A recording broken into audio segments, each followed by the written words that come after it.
reafirmación, de alguna manera, del patriotismo, ¿no? ¿Cómo podría hacer usted esta distinción para que la gente que nos está viendo, cuál sería para usted la diferencia entre patriotismo y nacionalismo?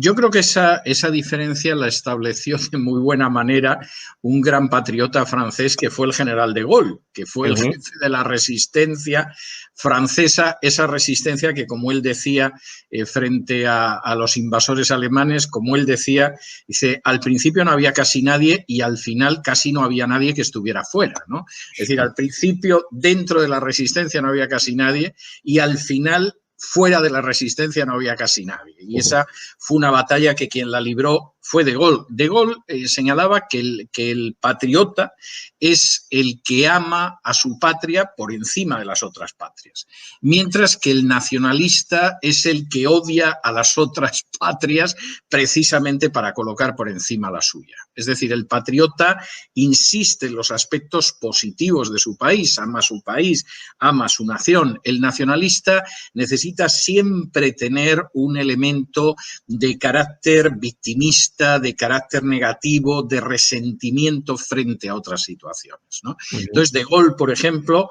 era un patriota, estaba convencido de que Francia tenía que tener un papel importante en la historia, lo había tenido durante siglos, amaba a su país, pero no despreciaba a otros países. Hitler aborrecía a otros países muy claramente, igual que a etnias, a grupos sociales, etcétera, etcétera. Yo creo que esa es la gran diferencia.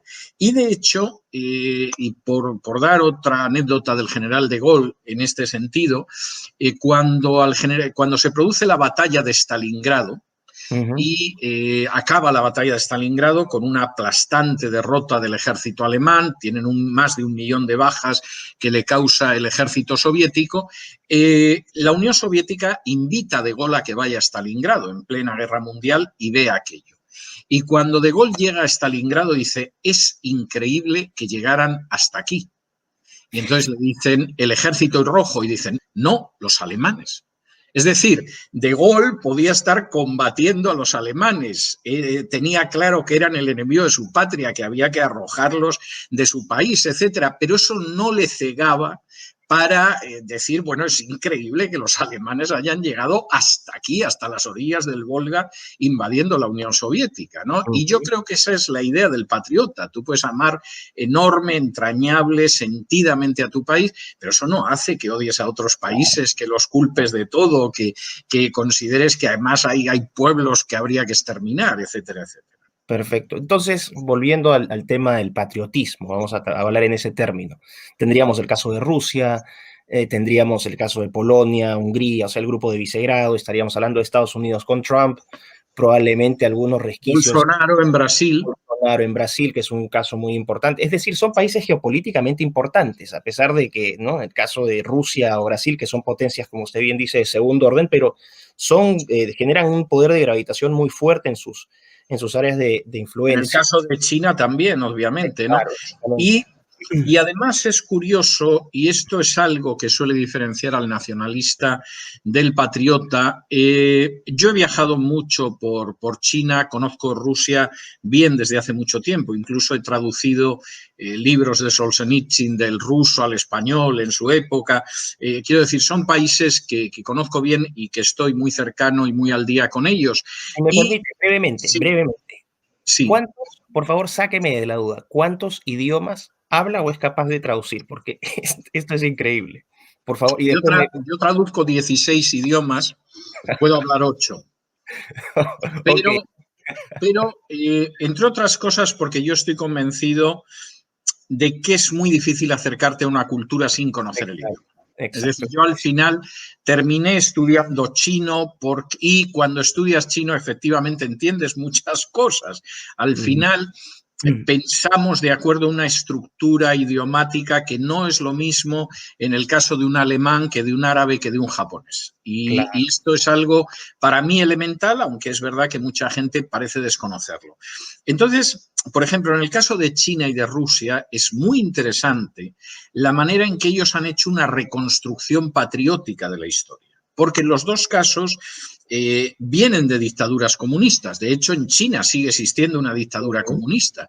Pero claro, tú te quedas sorprendido cuando tú llegas a Nanjing y Chiang Kai-shek, gran enemigo de Mao Zedong en el curso de la Guerra Civil China, es un héroe y se reivindica a Chiang Kai-shek.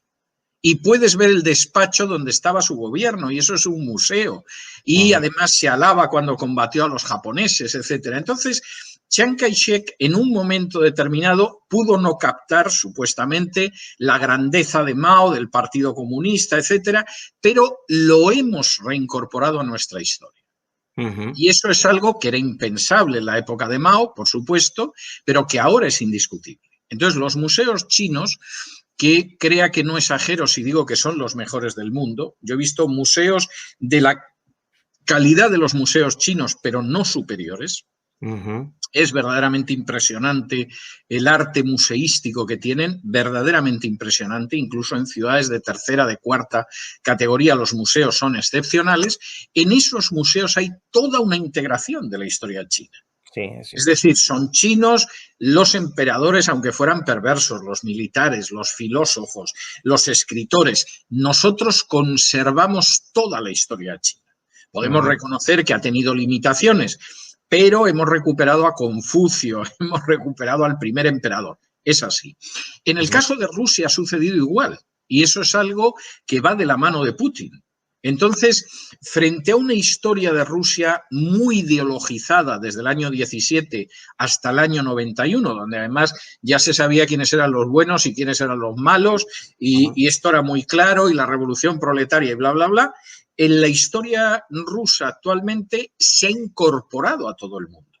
Hacen una serie para televisión extraordinaria que se llama Rusos fuera de Rusia, que es documentales sobre los generales blancos que perdieron la guerra civil contra los bolcheviques y además reivindicándolos.